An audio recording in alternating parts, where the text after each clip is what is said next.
Alors, chers téléspectateurs de Urinews TV, bonjour et bienvenue sur votre chaîne YouTube. Bienvenue sur votre plateforme d'information relative à l'actualité des droits de l'homme au Cameroun et en Afrique. Bienvenue à votre plateforme de dénonciation des violations des droits humains au Cameroun et en Afrique. Michel Biemton, c'est mon nom. Je suis journaliste camerounais, responsable du journal en ligne spécialisé dans l'actualité des droits de l'homme au Cameroun et en Afrique, www.urinews.com. Alors, ce jour, nous allons parler de la révolte des anglophones au Cameroun. C'est le thème qui va sous-tendre cette vidéo. Mais avant, je vais parler en quelques minutes de la rentrée scolaire. Vous êtes au courant de ce qui s'est passé cette semaine. Des élèves, on a annoncé le kidnapping de certains élèves, de la brutalité sur certains responsables d'établissement et même l'assassinat d'un enseignant dans le Southern Cameroun. Parce que la rentrée scolaire a été fixée au 3 septembre, c'est-à-dire que le lundi de la semaine qui est sur le point de s'achever. Je vais être clair envers les événements qui se sont déroulés cette semaine. J'accuse ici premièrement le régime de Paul Biya qui a complètement obstrué toutes les voies du dialogue et a opté pour une guérilla et a opté pour la méthode forte. Et pour ce faire, ils ont utilisé certaines élites du Southern Cameroun pour monter un certain groupe, une bande de voyous à qui ils ont donné mission d'aller kidnapper les élèves, d'aller brutaliser les enseignants, brutaliser les responsables d'établissement, afin que le tort soit attribué aux forces indépendantistes anglophones, afin de monter ces forces indépendantistes anglophones-là contre les populations et contre la communauté internationale. Et j'ai remarqué que certains journaux camerounais qui sont proches de ce pouvoir diabolique de Paul Biya, ces journaux ont titré à leur une que oui, l'UNICEF condamne, oui, l'ONU condamne, etc. C'est-à-dire que c'est un mouvement qui a été très bien calculé, très bien planifié. Et moi, en tant que journaliste, j'étais au courant de ce plan depuis 2 semaines. C'est-à-dire que le pouvoir de Yaoundé devait créer un certain nombre de mouvements armés qui devaient aller tuer même des élèves, kidnapper certains, tuer des enseignants, kidnapper les responsables d'établissement, afin maintenant de soulever la population, parce qu'ils savent très bien que les populations se sont rangées du côté des indépendantistes anglophones. Et ils le savent. Alors pour monter ces populations contre ces indépendantistes-là, qu'est-ce qu'il faut faire? Il faut créer un groupe de jeunes qui va poser un certain nombre d'actes ignobles qui seront attribués à ces forces indépendantistes-là. Et la population va se soulever contre elles. Et la communauté internationale, certaines ONG internationales, Amnesty International, Human Rights Watch, la FIDH, va se saisir de cela pour condamner ces forces indépendantistes. C'est un plan qui a été bien élaboré, bien calculé. Et ceux qui me suivent depuis le palais des Toudis, sachez que je suis au courant de votre plan depuis 2 semaines. Une source bien introduite m'a filé cette information-là. Et comme le mensonge n'a pas de longues jambes, j'ai posté sur ma page Facebook la vidéo des enfants dont on dit qu'ils ont été kidnappés à Bafut. Ils ont été libérés par un groupe, armé appelé Seven Quata à Bafut. Les élèves du, comment on appelle, PGSS of Bafut. Ces élèves ont témoigné, ils ont dit que c'est pas, ce ne sont pas les forces indépendantistes qui ont kidnappé leur principal, c'est la police.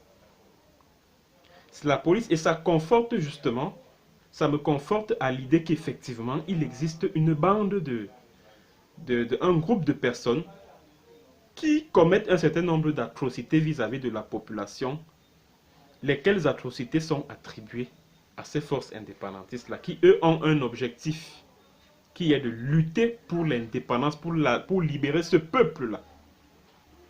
Mais le régime de Paul Biya veut donner l'impression qu'ils sont en train de martyriser ce peuple.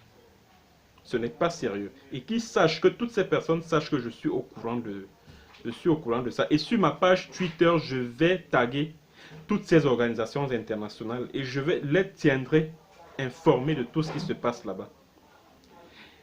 Mais quelque chose a attiré mon attention dans le communiqué de l'UNICEF. Ils n'ont condamné personne dans leur communiqué. Le communiqué de la branche camerounaise de l'UNICEF par rapport à tout ce qui s'est passé. Ce qui est important dans ce communiqué, c'est qu'ils n'ont condamné personne, ni le camp du gouvernement, ni le camp des indépendantistes. Ils n'ont condamné personne. Ils ont juste souhaité que les enfants puissent aller à l'école, mais en sécurité.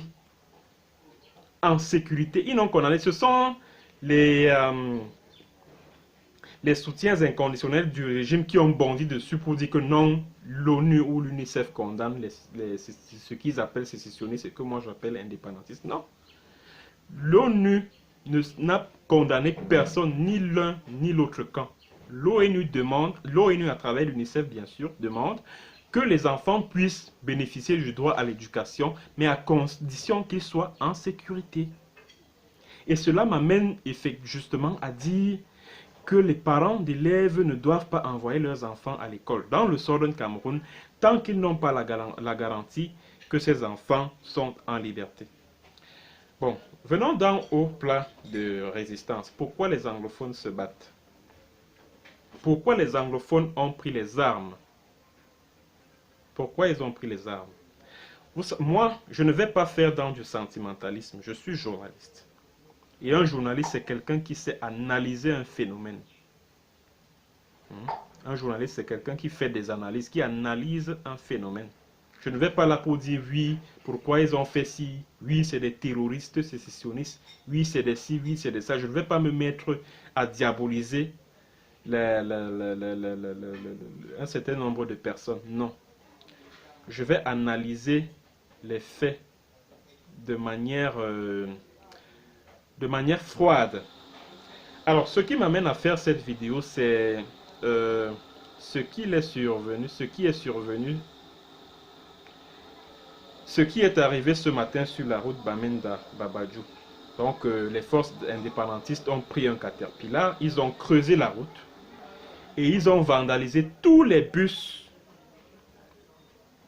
de l'agence Amour Mesam. Ils ont fait sortir les passagers et ils ont vandalisé les bus de Amour Mesam. Et contrairement à ce qui se dit sur les réseaux sociaux, personne n'a été tué parmi. Personne, aucun passager, aucun chauffeur.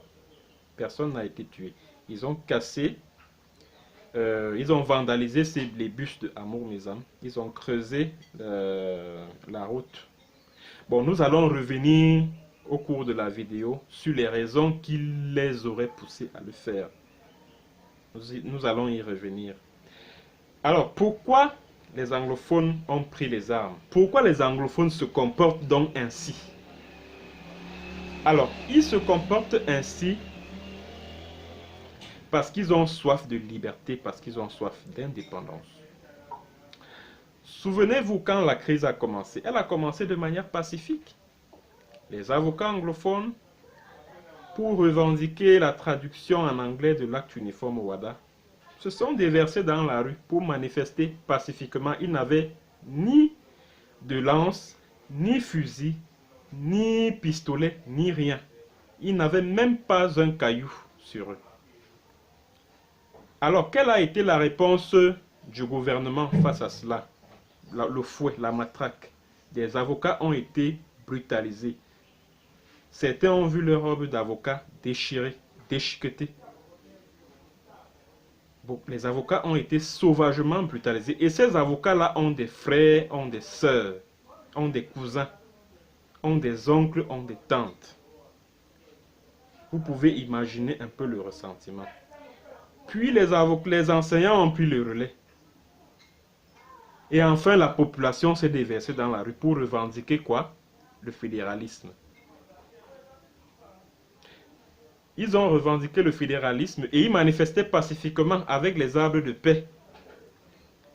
Quelle a été la réponse du pouvoir? La répression. Les coups de fouet, les arrestations, les massacres même parce que des jeunes gens ont été tués. Ils sont même allés sur la table du dialogue avec le gouvernement. Parce que quand on engage un dialogue, aucun sujet n'est tabou. Or, dans la tête du gouvernement, il était question que,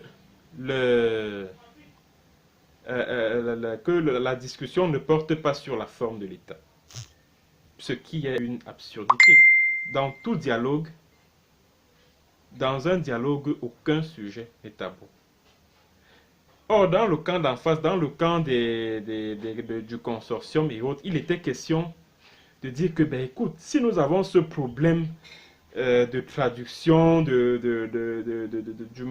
l'absence de version anglaise de l'acte uniforme WADA, si les enseignants se plaignent que les enseignants qu'on leur affecte dans leurs écoles ne s'expriment qu'en français ou alors parlent un anglais que les enfants ne comprennent pas, c'est parce que la forme de l'État a été arbitrairement modifiée en 72.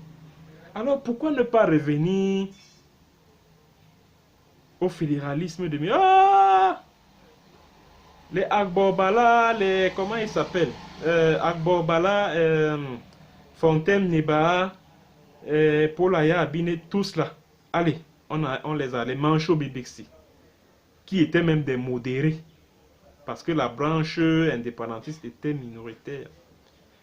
Ceux-là même qui voulaient ne serait-ce que le faire, on prend, on jette en prison. C'est à partir de ce moment-là que les anglophones se sont radicalisés. Ils ont dit, ah, vous refusez ne serait-ce que le fédéralisme. C'est-à-dire que cette époque-là où on était quand même à l'aise sur notre territoire. Bon, comme nous venons en paix, vous demandez cela, et que vous, par contre, vous nous persécutez, vous nous réprimez, et bien, ok, on va donc voir ça. Nous, maintenant, on veut la séparation. Les arrestations, les persécutions et autres. Les gens vont même dans la rue, comme ils l'ont fait du 22 septembre au 1er octobre. Ils manifestent pacifiquement avec l'arbre de paix.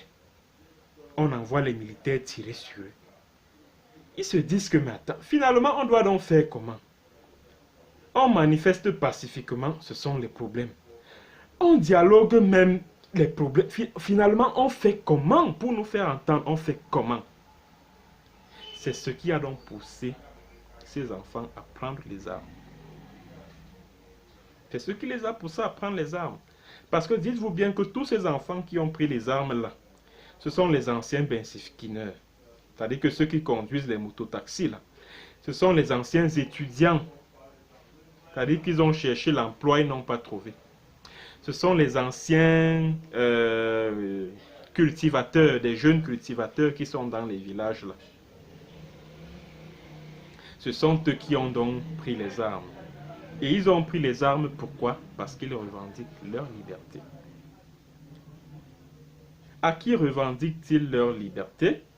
Ils revendiquent leur liberté, leur indépendance à un État qu'ils considèrent comme envahisseur, comme colonisateur. Je vais m'expliquer. Bon, je vous l'ai expliqué maintes fois ici, que en 1959, ou à la conférence de Mamfé, les anglophones, les représentants du Southern Cameroun, avaient décidé que l'ONU ne leur pose que deux questions lors du plébiscite, à savoir est-ce que vous voulez rester intégré au Nigeria ou alors est-ce que vous voulez vous séparer du Nigeria afin de créer un État. Mais maintenant, l'ONU, avec ses magouilles avec l'Angleterre, leur a imposé le rattachement à la République du Cameroun. Alors, puisqu'ils savaient que, bon, compte tenu de ce qu'ils avaient rejeté l'intégration au Nigeria, alors il fallait écarter l'option de l'indépendance totale afin qu'ils se rattachent au Cameroun. Et c'est ce qui est arrivé. Maintenant, après le plébiscite de 61, l'ONU vote une résolution qui demande une réunification des deux Camerouns. Mais maintenant, au lieu de la réunification, ils assistent plutôt à une annexion de leur territoire par la République du Cameroun voisine. La République du Cameroun voisine leur impose ses lois. Et je vais vous dire une chose. En ce moment où nous parlons, les anglophones ne se sentent en rien liés à l'ordre légalo-constitutionnel institué depuis 1972. Depuis 1961 même, ils ne se sentent en rien liés.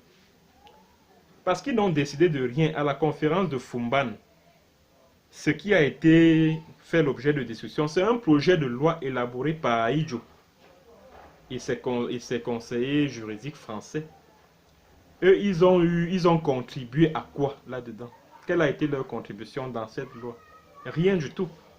Ahidjo leur a tout imposé en 61. Ahidjo leur a imposé une nouvelle constitution en 72. Ils n'ont décidé de rien.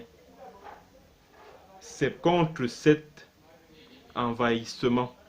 C'est contre cette nouvelle forme de colonisation que les anglophones se battent. Ils ont essayé, je vous l'ai expliqué tout à l'heure, ils ont essayé la voie pacifique, ça n'a pas marché. Et ils n'ont trouvé aucune autre solution que celle des armes. Et c'est le régime de Biya qui les a contraints à prendre les armes. Alors, en plus de se battre pour leur liberté, pour leur indépendance, parce que le Southern Cameroun, je ne parle pas des deux régions du Cameroun, je parle bien du British Southern Cameroun, est un ex-territoire sous tutelle des Nations Unies, qui, au sens de l'article 76 alinéa B de la Charte des Nations Unies, a le droit de se battre pour son indépendance. Ça, il faut le retenir ainsi. Voilà. Ils se battent également pour exister en tant que peuple. C'est-à-dire quoi? Ils veulent, sur leur territoire, pouvoir voter leurs dirigeants qui prendront des décisions dans leur intérêt. Ils veulent exister en tant que peuple, c'est-à-dire qu'ils veulent par exemple pouvoir parler leur langue sur leur territoire avec l'administration. Une administration qui émane d'eux. Je ne sais pas. Vous comprenez? J'espère qu'on se comprend. Ils veulent exister en tant que peuple. Ça veut dire par exemple que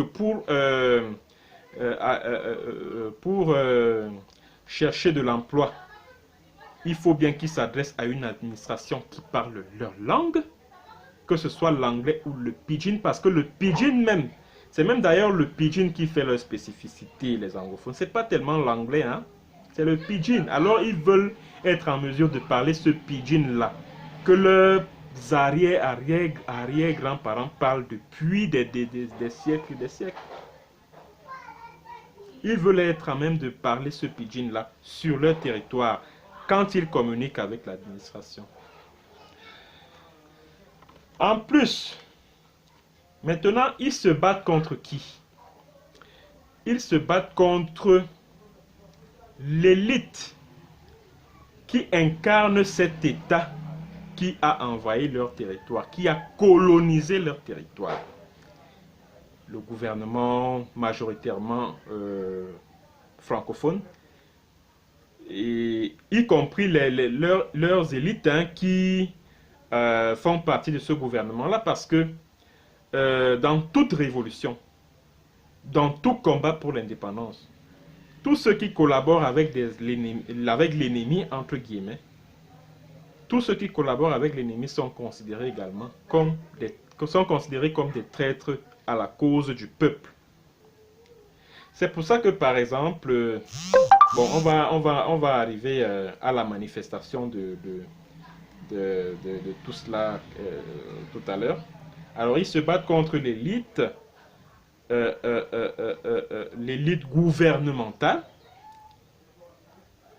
Ils se battent contre la bourgeoisie même, parce que c'est cette bourgeoisie-là, cette bourgeoisie gouvernementale, que ce soit les hommes d'affaires, que ce soit les membres du gouvernement, que ce soit, bref, les élites, quoi. C'est-à-dire que ce soit les maires, que ce soit les députés. Toutes ces personnes, tout ce groupuscule d'individus fait partie de la cible de leur combat. Excusez-moi, ce n'est pas pour encourager cela, mais je fais une analyse. Je vous ai prévenu au début de ma vidéo que je ferai une analyse froide de la situation. Alors, il s'attaque également aux intérêts français parce que, comme je vous l'ai expliqué dans mes précédentes vidéos, c'est la France qui est en train de recoloniser leur territoire en passant par la République du Cameroun. Bon, et pour arriver pour en arriver à leur objectif, à savoir obtenir l'indépendance, obtenir la liberté, obtenir le droit d'exister en tant que peuple, ils estiment qu'aucun sacrifice n'est vain. On est prêt à tout sacrifier pour libérer un peuple qui est resté maintenu pendant 57 ans dans la captivité. Alors, qu'est-ce qu'ils font? Ils procèdent par le sabotage économique et c'est justement ce qui s'est passé ce matin sur la route de Bamenda-Babadjou. C'est-à-dire que ils ont pris un Caterpillar de la société Satom, qui est une société française. Ils ont creusé la route. Et puis ils ont détruit les bus de l'agence Amour Maison. C'est ce qu'on appelle du sabotage économique. Dans toute révolution au monde, c'est-à-dire que quand un peuple se soulève pour revendiquer, pour se libérer du joug de quelque chose ou de quelques personnes, il y a toujours des choses pareilles qui se sont déroulées. Dans toutes les révolutions, même dans le cas de la Révolution française, il y a eu des casses, il y a eu du feu, il y a eu. Je ne le dis pas pour encourager cela. Quand je le dis, ce n'est pas pour encourager cela. Je fais une analyse froide de la situation. Alors, en plus du sabotage économique, bon, je parlais tout à l'heure des intérêts français. Alors, quand par exemple, ils s'attaquent à la CDC, parce que la banane qui est cultivée à la CDC est vendue par qui? Par la France. Alors, il est question de fragiliser cela pour faire tomber les intérêts de la France dans la zone. En plus, il y a aussi l'élite, parce que quand vous arrivez à la CDC, chaque élite, la plupart des élites anglophones ont une parcelle à la CDC. On appelle ça des marchés. La plupart des élites anglophones ont une parcelle à la CDC à qui ils vendent, c'est-à-dire à qui ils vendent des produits et maintenant ils récoltent les dividendes de cette vente. Et les indépendantistes s'attaquent aux plantations de la CDC. Pourquoi? Parce que leur population qui travaille dans ces plantations-là sont utilisés comme des esclaves. Ils ne gagnent rien. Pendant ce temps, l'élite qui profite de leur travail, se fait du beurre, et du gros beurre d'ailleurs, dans le but de satisfaire les intérêts du colonisateur de la France. Alors qu'est-ce qu'il faut faire? Il faut saboter cela. Je ne le dis pas pour encourager ça, c'est une analyse froide que je fais.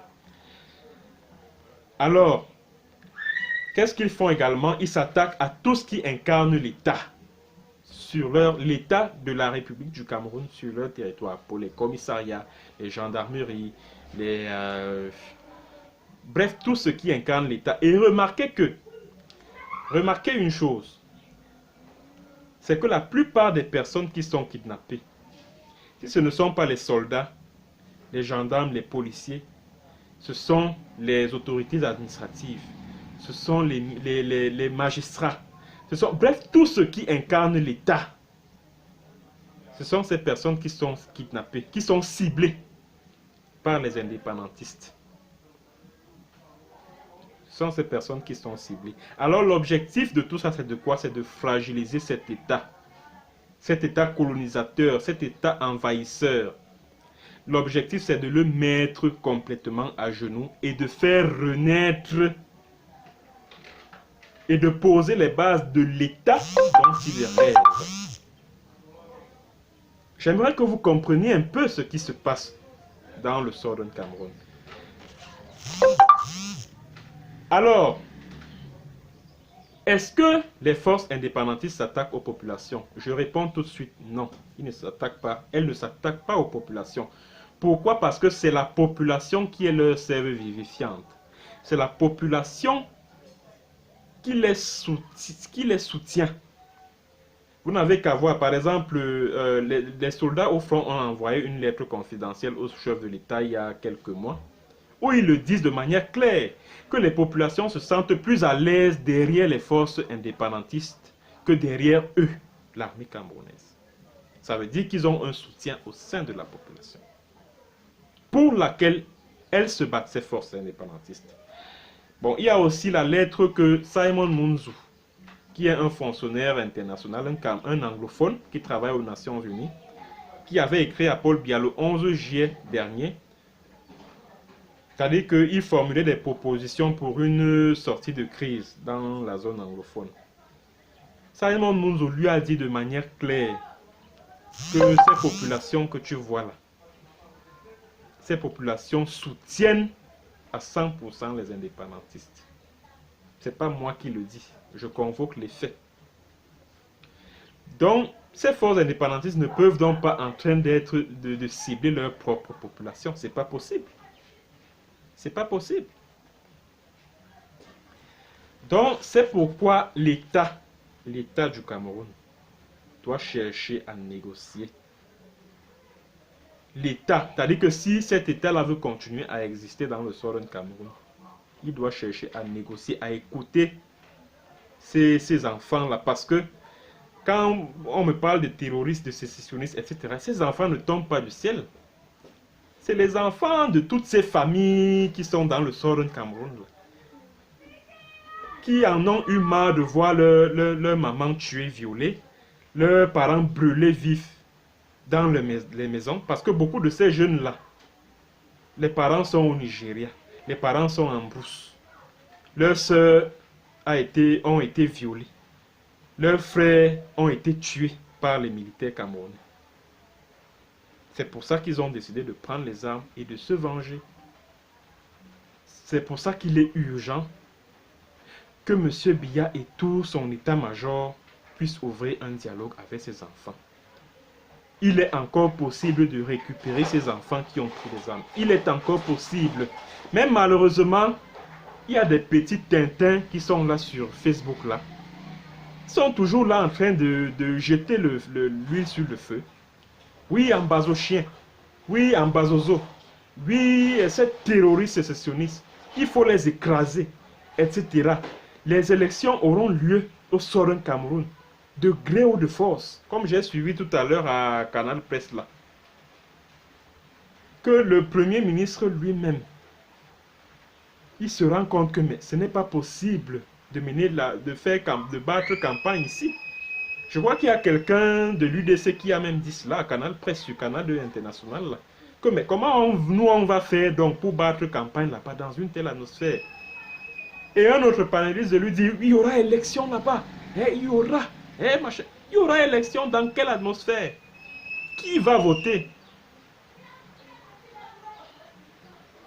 Non, vraiment, il faut que ces petits activistes qui sont sur les réseaux sociaux là, et qui participent au débat radio et télé là, vraiment, qu'ils essayent d'être un peu pondérés. Hein. Vraiment, il faut qu'ils soient un peu plus pondérés, franchement. Parce que c'est inacceptable ce qui est en train de se passer. C'est inacceptable. Pendant que nous, on recherche les voies de sortie de crise, Vous êtes là sur les réseaux sociaux et c'est comme ça que vous balancez des fausses informations partout. Vous balancez des fausses informations.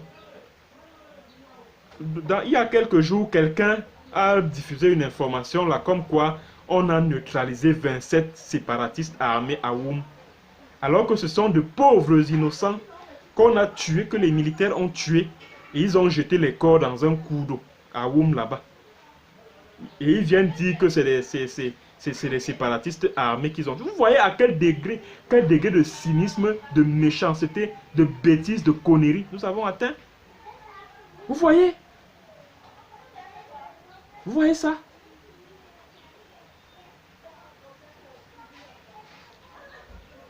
Et c'est vous, parce que les anglophones nous disent que si des gens comme nous, qui comprenons un peu leurs problèmes, leurs revendications, si nous étions nombreux, ils n'auraient pas besoin de revendiquer un État indépendant. Mais c'est à cause des imbéciles comme ça, là. Des gens qui sont là sur les réseaux sociaux, ils passent le temps à balancer de fausses informations sur la toile. Ils passent le temps à traiter à promettre qu'on va raser toute la zone. On va les tuer comme des chiens. Oh, les ambazozos, les ambazochiens. C'est des ignares comme ça, là, qui sont à l'origine de tout ce par exemple, ce qui s'est passé ce matin sur la route Bamenda-Babadjou. C'est vous. C'est des gens comme vous. C'est vous qui poussez les gens, qui radicalisez les anglophones de la sorte. C'est vous. C'est vous. Alors, vous avez donc compris que leurs revendications sont plus que justifiées. C'est un désir de liberté et d'indépendance qui date des années 50-60. Ils ont vu leur territoire annexé, envahi. On leur a même imposé une nationalité. On leur a imposé des lois en lesquelles ils ne se reconnaissent pas, en lesquelles ils n'ont pas pris part. Parce que ce qui se fait sans moi est contre moi. Les anglophones ont participé à quel ordre constitutionnel au Cameroun? Que ce soit en 61, que ce soit en 72, que ce soit même en 96. Ils ont organisé les All Anglophone Conference en 94-15 là. Ils ont formulé des propositions à Joseph Ouna. Joseph Ouna a tout rejeté. Alors vous voulez qu'ils se sentent camerounais?